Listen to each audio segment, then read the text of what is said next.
자, 이전 시간에 우리가 데이터베이스의 가장 핵심적인 작업 4가지를 살펴봤습니다. 데이터를 생성하고, 그럼 뭐 해야 돼요? 생성한 것을 읽어야겠죠. 그리고 경우에 따라서는 생성된 데이터를 수정하고 삭제하는 이 4가지 CRUD가 핵심적인 작업이라는 것을 살펴봤습니다. 자, 이번 시간에는 지금 여러분들이 보고 계신 데이터베이스 1 수업을 기반으로 앞으로 데이터베이스 2 수업들이 막 만들어질 거 아니에요? 여러분 또 공부를 할 거고요. 그럼 그 수업들이 공통적으로 사용하게 될 예제에 대해서 소개해 드리는 시간이에요. 그리고 가장 간단한 데이터를 저장하는 방법인 파일이 어떻게 데이터베이스화 되어 가는가에 대한 얘기도 같이 진행해 볼 겁니다. 자, 상상력을 발휘해서 여러분이 지금 작가라고 생각해 보세요. 그리고 여러 가지 데이터베이스 제품들에 대한 설명, 소개글을 쓴다라고 하면 여러분이 제일 먼저 할 만한 일은 뭘까요? 예, 이렇게 여러분 윈도우를 쓴다고 치면은 파이 탐색기를 켜고서 여기다가 여러 가지 그 데이터베이스 제품 명에 해당되는 텍스트 파일을 만들어 가겠죠. 같이 한번 샘플로 몇 개만 해봅시다. 자, 여기서 new 해가지고 텍스트 문서라는 것을 클릭하면 이거 실습 아닙니다. 따라하실 필요가 없습니다. 데이터베이스의 제품 중에 하나인 MySQL이라는 파일을 생성하고요. 자, 그 다음에 MySQL이라는 파일을 생성했으니까 여기에다가 MySQL이 무엇인지에 대해서 여러분이 이렇게 적겠죠. 적었다 칩시다. 그 다음에 이거를 누가 적었는지, 이고잉이 적었다. 그리고 언제 적었는지,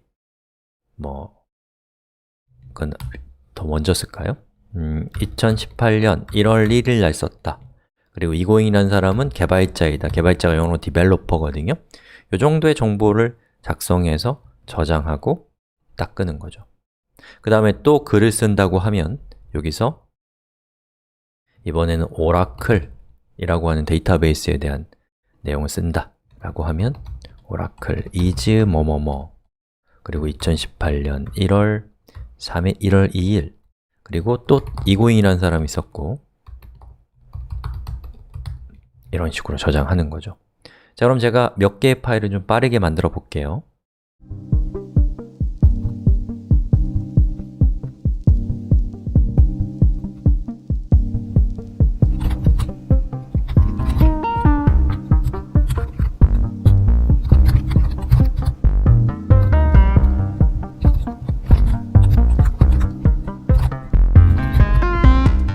자, 이 상태로 아주 좋아요.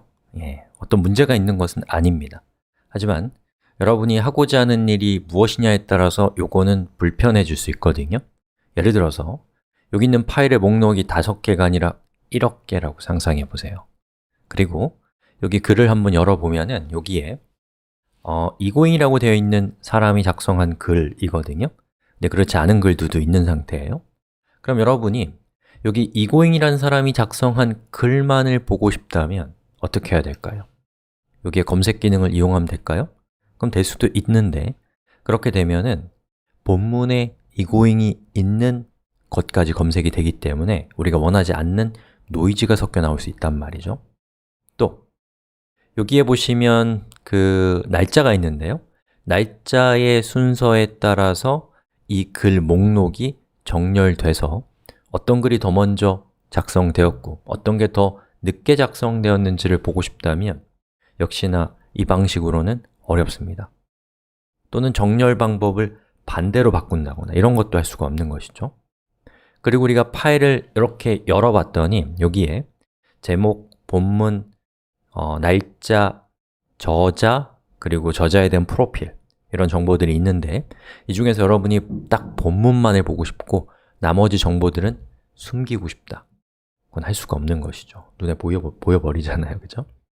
자, 이런 경우에 자연스럽게 여러분은 어떤 프로그램으로 손이 가나요? 스프레드시트로 손이 가게 될 겁니다. 자, 스프레드시트는 마이크로소프트에서는 엑셀이라는 제품이 있고 구글은 온라인 기반의 스프레드시트인 구글 문서 도구에 있는 스프레드시트와 같은 제품들이 있죠. 그리고 무료이면서 오픈소스인 제품으로는 지금 보고 계신 오픈 오피스라고 하는 또 제품이 있습니다. 그래서 여러분들이 이런 제품을 이용하면 우리가 갖고 있는 문제를 해결할 수 있다는 걸 아마도 아실 거예요.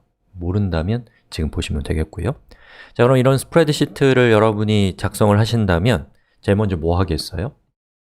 요 위에다가 정보들을 정리정돈하기 위해서 구조를 먼저 작성을 합니다. 예를 들어서 자, 우리는 일단은 제목이 있어야 됐죠. 타이틀, 그리고 본문, 영어로 description입니다. 그리고 이걸 누가 썼는지는 조금 이따가 하고, 언제 작성한 글인지 created, 그 다음에 누가 작성한 것인지 also 는 저자라는 뜻이고요. 그리고 그 저자에 대한 프로필, 이렇게 하고 id를 해갖고 고유한 숫자를 주면 훨씬 더 편하겠죠. 자, 그 다음에 한번 입력해 볼게요.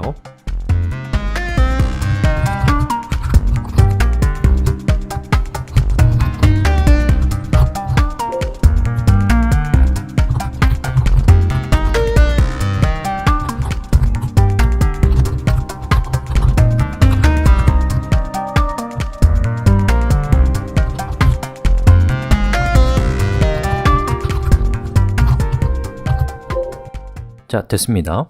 그럼 이렇게 하면 뭔가 좀 전체적으로 보기도 좋지만 그것보다 더 중요한 것은 우리가 정리정돈했을 때 얻을 수 있는 중요한 효과들을 볼 수가 있다는 것이죠.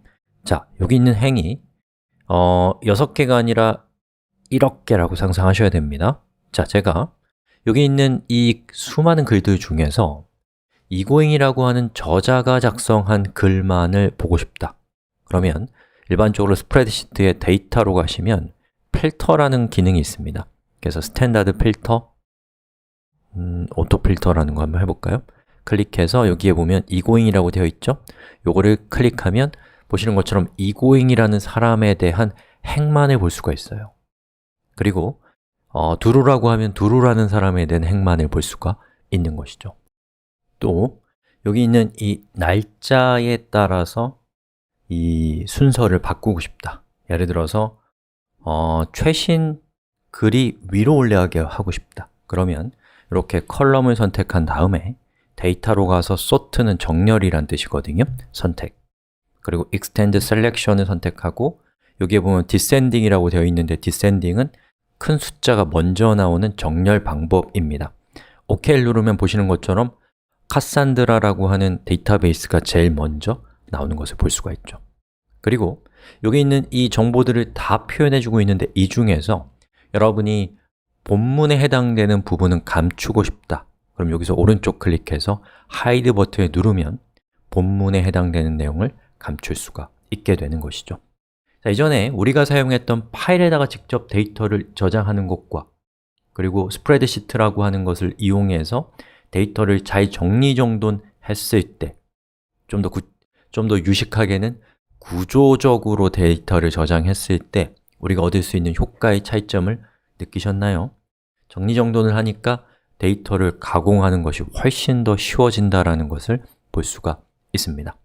자, 그래서 이 파일이라는 것과 스프레드시트라고 하는 것을 놓고 봤을 때 파일에 대비해서 스프레드시트는 데이터베이스로 가는 길목에 있다라고 할 수가 있어요. 안타깝게도 스프레드시트를 우리가 일반적으로 데이터베이스로 이야기하진 않지만 넓게 보자면 이거는 분명히 데이터베이스적인 특성을 가지고 있습니다. 자, 그렇다면 우리가 살펴본 스프레드시트와 앞으로 데이터베이스 2 수업을 통해서 접하게 될 구체적 데이터베이스 제품들과의 차이점은 지금은 이해하기 어려우신데 프로그래밍적으로 또는 컴퓨터 언어를 이용해서 데이터를 추가하고 수정하고 삭제하고 읽을 수 있다라는 점을 전문적인 데이터베이스 소프트웨어들은 가지고 있어요. 자, 그럼 그게 갖는 중요한 장점은 자동화할 수 있다. 사람이 일일이 작성하지 않고도 어떠한 조건에 따라서 자동으로 데이터를 생성하고 수정하고 삭제하고 또 뭐죠? 읽을 수 있다 라고 하는 것이 전문적인 데이터베이스들이 갖고 있는 아주 중대한 장점이라고 할 수 있습니다. 아쉽게도 지금은 추상적으로 느껴질 수밖에 없으니까요. 그렇게 넘어가시면 되겠습니다. 자, 그리고 또 하나 이번 시간의 중요한 내용은 앞으로 우리가 살펴볼 구체적 데이터베이스 수업에서 사용할 공통적인 예제를 살펴봤어요. 대체로 이 예제의 틀 안에서 수업들이 진행되어 나갈 것입니다. 자, 이렇게 해서 이번 시간은 여기까지 하겠습니다.